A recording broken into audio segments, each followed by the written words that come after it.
Hi, Kinder friends. Ms Schmidt here. For science today, I'm going to read the book Apples by Gail Gibbons.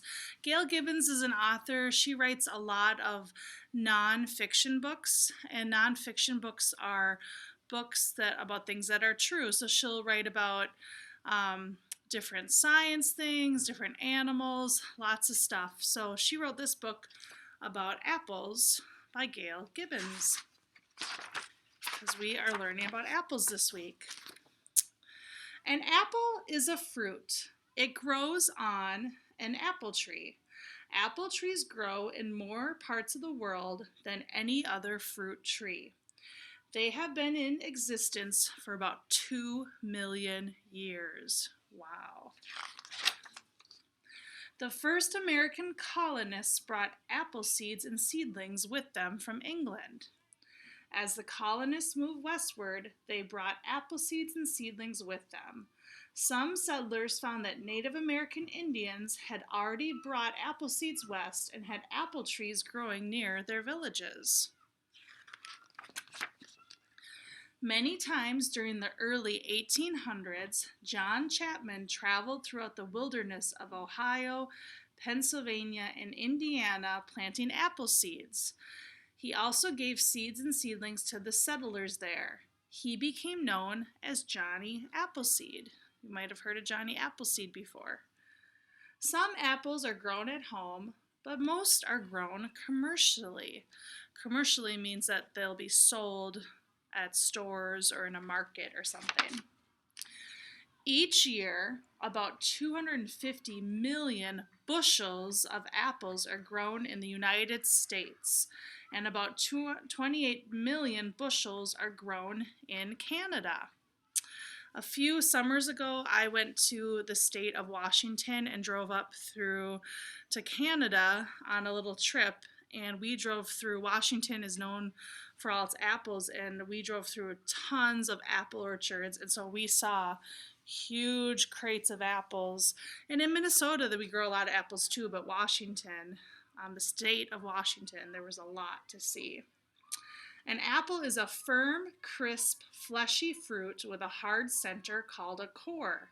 The core has 5 seed chambers. In the springtime, flowers called apple blossoms begin to bloom on apple trees.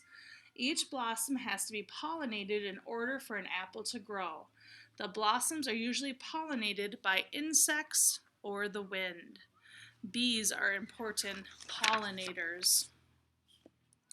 After a while, the blossoms begin to die and apples start to grow.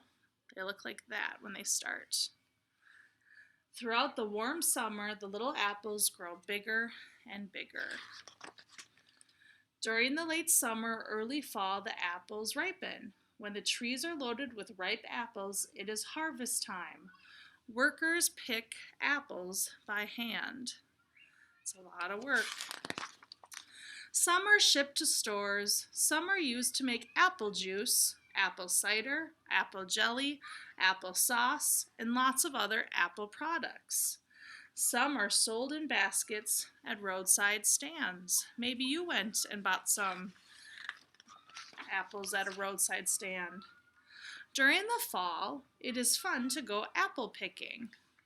So maybe you'll do that with your family, go apple picking at an orchard. Also, there are county fairs. Awards are given to the best looking apples, the best tasting apple pies, and the most delicious applesauce. There is apple cider too.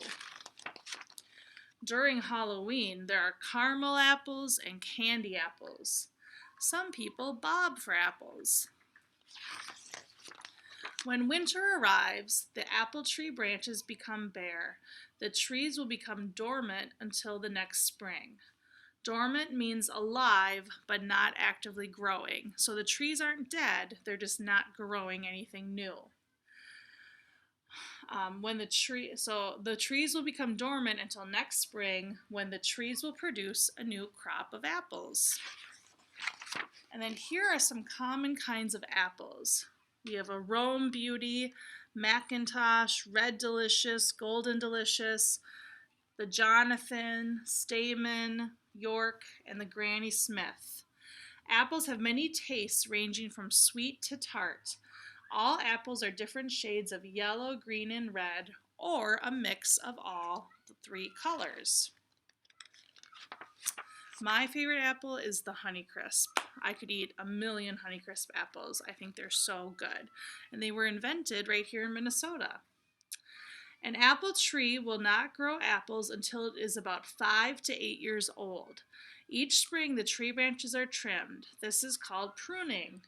Most apple trees grow to be about 20 feet tall.